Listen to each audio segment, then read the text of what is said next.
welcome to Lilybug's Library. So today we're going to talk about something a little bit different. Usually we do recommendations for cozy mysteries and romances. Today we're going to talk about some new historical fiction that's coming out. So the first one is called The Ravenswood Witch, and it comes out September 30th. And it says that it takes place in 1885 when a young woman's on the run and she knows that if she's caught, she's going to be hanged for murder. So she gets close to where she's going and she runs into this stranger and she falls and breaks her ankle. So the stranger convinces the constable when he comes that she is his reclusive wife of 10 years, that she hardly ever goes out. So he carries her back to Ravenswood Hall where he lives and promises her that he will keep her secrets until her injuries have healed. So it turns out the house is kind of haunted and there's weird things going on. And the real Luna Greyborn is actually missing. So she's not sure if he killed her or if she ran away or what happened. It says the woman who is now pretending to be Luna can't help but fear she's escaped the noose for a far more terrible fate. So it's not supposed to be horror. It's supposed to simply be a historical fiction, a bit gothic. So anyway, that one could be interesting. Hopefully not too scary. The next one is called Revisit the Past, and it comes out in just a few days. It comes out August 13th. And it says Isabel Abbott has always been a practical woman. She never planned on falling in love until she found herself entangled in a whirlwind courtship that ended in heartbreak during her very first season. Witnessing two of her dearest friends find their happily ever after with the help of Lady Swan's letters almost revived Isabel's shattered dream, but she fears deep down that she will never have another opportunity at love like the one that slipped through her fingers. So it says when Lady Swan's letter arrives with hints that someone from Isabel's past will be returning, it doesn't excite her. It fills her with dread. There is only one man who can undo all of Isabel's careful planning, just as he did the first time. How can Lady Swan expect her to trust Caleb Smythe, now the Earl of Murfield, again after he shattered her heart and seemingly disappeared without a word to travel England? So that one sounds interesting. And it's interesting that they have a Lady Swan who writes letters, because I'm thinking, first thing I think of is Lady Whistledown, and it's like, okay, is it the same type? So the next one is called Innocence of Marbella, and it's going to be released September 19th, and it takes place in the 15th century. So it says a gifted linguist, Zara, flees to France following a traumatic incident, leaving her baby sister to fend for herself in Marbella.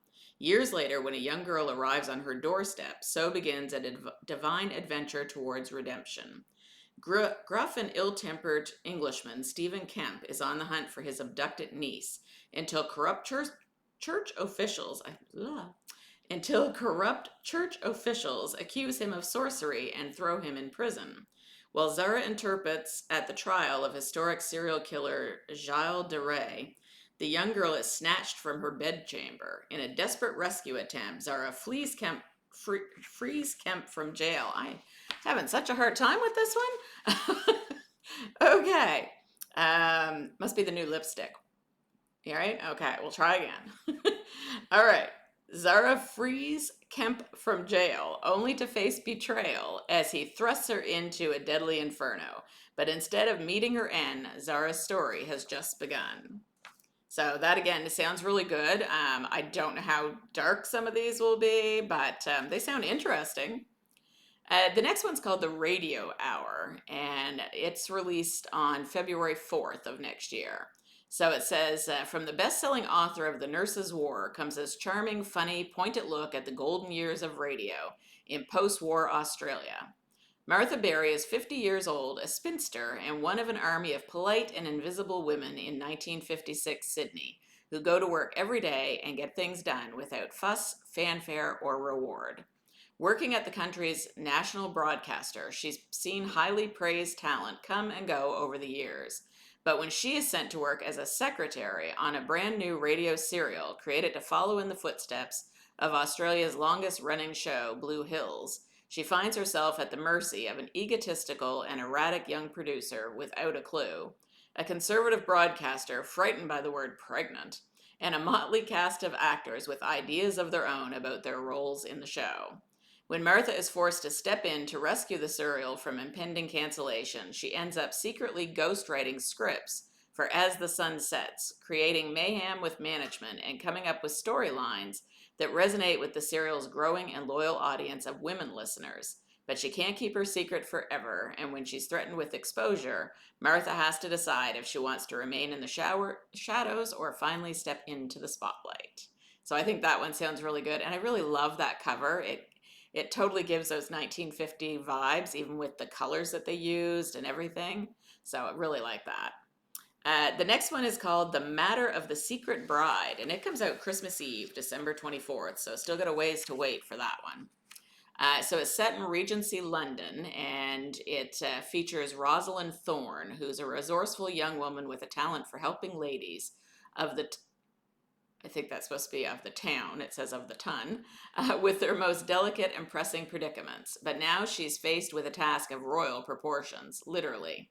King George IV is petitioning Parliament for a divorce from his queen on the grounds of her adultery. But rumor has it that the king secretly married Maria Fitzherbert long before he married the queen. Now Mrs. Fitzherbert has been robbed, and she's frantically calling on Rosalind to help, because what those thieves took is proof that she and King George did really marry. That single piece of paper could destroy Miss Fitzherbert and her family, or it could prove the king guilty of bigamy. Rosalind races to investigate. With her is ex-Bow Street officer Adam Harkness, whom Rosalind shares a complex and rapidly intensifying bond. But a case of theft soon turns to murder. So then it goes on from there. So it sounds like it gets a little complicated, but basically they're trying to figure out, did the king commit adultery or did he not? And what can they do to kind of protect the woman that he's married to? So the next one is called Home and Away, and this one again comes out December 24th. So it spans 80 years in Nashville from the 1930s to the 1940s to present day Chicago. And it draws on the turbulent history of the black baseball leagues there, as the granddaughter of a former player sets out to tell her family's story. So she's says Harper Fleming is done being passed over. As a journalist for a Chicago newspaper, she's been refused a spot at the sports writer position she longs for. So she's trying to get into write sports, and she's trying to tell what happened with her family and how they are involved in sports, even though they're black. So it sounds like it would be a really interesting story. And I think it says historical fiction, but doesn't say whether it's based on fact, but I'm sure some of it must be. So the next one is called City of Silk. And it's another one that has an interesting cover. It certainly looks like a piece of silk. So this one comes out November 21st, and it says Elena Morandi is a supremely talented seamstress at home among the bolts of fabric and cutting shears of her trade. However, she is determined that her ambition to be a tailor, a profession barred to her as a woman, will not slip through her fingers like thread from the eye of a needle. With luck and perseverance, Elena gains a fragile foothold in the workshop of a master tailor, but then a man from her past crosses her path. Antonio della Fontana has every corner of the city in his pocket, as Elena knows all too well. Abused his position of power at the Barricano orphanage. Driven to fight for justice against a man seemingly above the law, Elena hatches a plan to get retribution for herself, a lost friend, and those still prey to Fontana's abuses. So that one sounds interesting too. And I see a lot of, I didn't do it purposely, it's just the ones that happen to attract me with the cover or the story. But it seems like I picked a lot that have to do with strong women overcoming struggles. So yeah, it's really interesting. Now this one, I saw the cover for it, and I just kind of fell in love with the cover. It was so beautiful. So it's called Bards Sing of Love and War, and it comes out June 21st. I assume that's June 21st of next year. and not that it's already out. But look for it in case I'm wrong. It says, they have, some kind of fantasy made up names, so bear with me. King of Gwynedd, Gruffydd Cynan, grapples with demons following the Norman attack on the Welsh. Henry I of England summons him to account for his support of the young firebrand Griffith Rise. Leaving his wife Angharad as regent, Gruffydd knows he must go, but may not return from the English court. As Gruffydd tries to distinguish friend from foe on the most dangerous journey of his life, our Angharad's brother, oh my goodness, these names, that might be enough to make me not read it, but we'll see, moves to take over Gwynedd in Gruffydd's absence. Okay, Gwenllian, who dreams of being a warrior princess, and her brothers take matter into their own hands, risking their lives and putting their family in further jeopardy. Is it too late for love to survive and for the royal family of Gwynedd to be secure from all who would destroy them? So, yeah, that's other than the names, it sounds like a really good book. And the next one, which possibly also has names in it that are hard to pronounce, is Valhalla's Fury.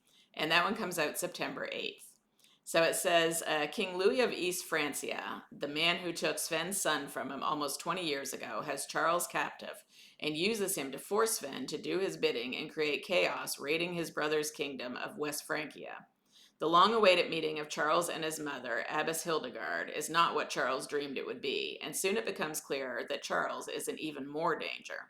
Torn between the heathen gods and his Christian God, Charles must decide where his future lies. Sven must fight if he wants to see Charles again and keep the cross of Charlemagne out of the hands of the Frankish kings. The only thing that Sven knows is that to save Charles, innocent people must die. So again, that sounds really fascinating, and it didn't have, it had some names I could pronounce, so that's a good sign. So of course I couldn't do historical fiction without doing Rhys Bowen's latest book. So this one is called Silent as the Grave, and it comes out March 11th, and it says, with a newborn and 2 children, Molly Murphy Sullivan is tackling motherhood. Her husband Daniel is off to work in Washington as Easter break begins in New York. Her dear friend and writer Ryan O'Hara is shooting a movie, one of the first to involve a real plot and actors. He invites Molly and the children to visit the set and watch the excitement. When one of the actresses is fired, Molly's adopted daughter, Bridie, is called to replace her in the scene. Turns out she's a natural and is asked to star in the rest of the film. Molly is skeptical about leaving Bridie alone on the set, but her great friends Sid and Gus offer to chaperone her. The movie industry is still experimenting with ways to get the best shot, like pretending to tie Bridie to real train tracks. But soon their special effects start to malfunction. After a few mishaps where no one is hurt, the special effects turn deadly, with rumors of a feud between studios. Molly believes these malfunctions are sabotage. She's invited to go undercover on set to investigate the burgeoning film war. So that one sounds great, just like all of her books do. So I'm excited to read that one. I've only read a couple of the Molly Murphy series, so I'm really excited to get to read more of those. So the next one is called The Rhino Keeper, and this one is coming out October 22nd. And it says it's based on a true story of a Dutch sea captain who traveled with an Indian rhinoceros called Clara across 18th century Europe. The Rhino Keeper evokes both the thrill of discovery in the archives and the wonders felt by the world in which no European had seen a living rhinoceros. So that sounds really interesting. Apparently it goes from between 2022 and 1740. And it's, he's trying to protect this rhinoceros and show her to the world. So I think they all sound great.